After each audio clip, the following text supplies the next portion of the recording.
Bonjour à tous, bienvenue dans cette nouvelle vidéo. Aujourd'hui, je vais vous parler du trouble de stress post-traumatique. Alors, qu'est-ce que c'est ce trouble?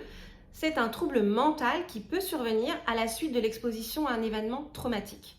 Un événement traumatique, c'est j'ai vécu ou j'ai assisté à un événement qui a mis ma vie ou la vie de quelqu'un d'autre en danger. Et à un même moment, j'ai ressenti une peur intense, un sentiment d'impuissance et d'horreur. Il y a trois grandes catégories de symptômes.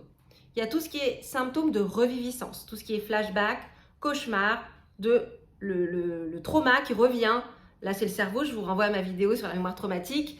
Voilà, le trauma est toujours là et une odeur, un bruit peuvent vous ramener directement au trauma.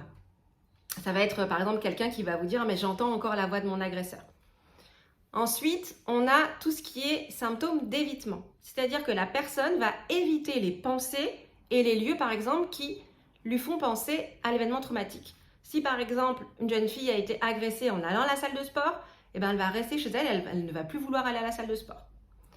Si j'ai eu un accident de voiture, je ne vais plus vouloir prendre la voiture. Ou je ne vais plus vouloir m'habiller, par exemple, en jupe, parce que j'ai été victime d'une agression sexuelle un jour où j'étais habillée en jupe. Donc là, ça va être quelqu'un qui va se renfermer, qui va vous dire « oh ben non, moi je préfère rester chez moi ». Vous allez sentir que vraiment la personne se renferme. Troisième catégorie de symptômes, tout ce qui est symptômes de perception de menace, ce qu'on appelle l'hypervigilance. C'est pareil, je vous ramène à la mémoire traumatique, le cerveau trauma, le cerveau disjoncte, et hop, ça reste appuyé, là le bouton danger, alerte, il reste appuyé sur on. Du coup, la personne est toujours en état de vigilance, ça va sursauter au moindre bruit, la moindre odeur peut la faire réagir, etc. Elle va toujours se sentir en danger. Donc voilà les trois grandes catégories de symptômes du stress post-traumatique. Il faut savoir que, évidemment, malheureusement, à ça s'ajoute souvent de la dépression, des pensées anxieuses, des fois des troubles du comportement. Ce qu'il faut comprendre, c'est que ça altère vraiment toutes les sphères de la vie de la personne qui en souffre.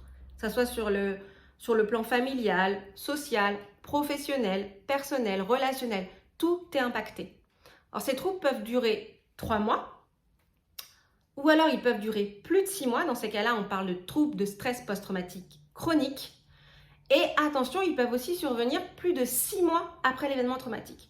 Donc attention, si vous avez autour de vous quelqu'un qui a vécu un événement traumatique et qui a l'air, on va dire, plutôt bien, les symptômes peuvent aussi se déclencher un petit peu plus tard.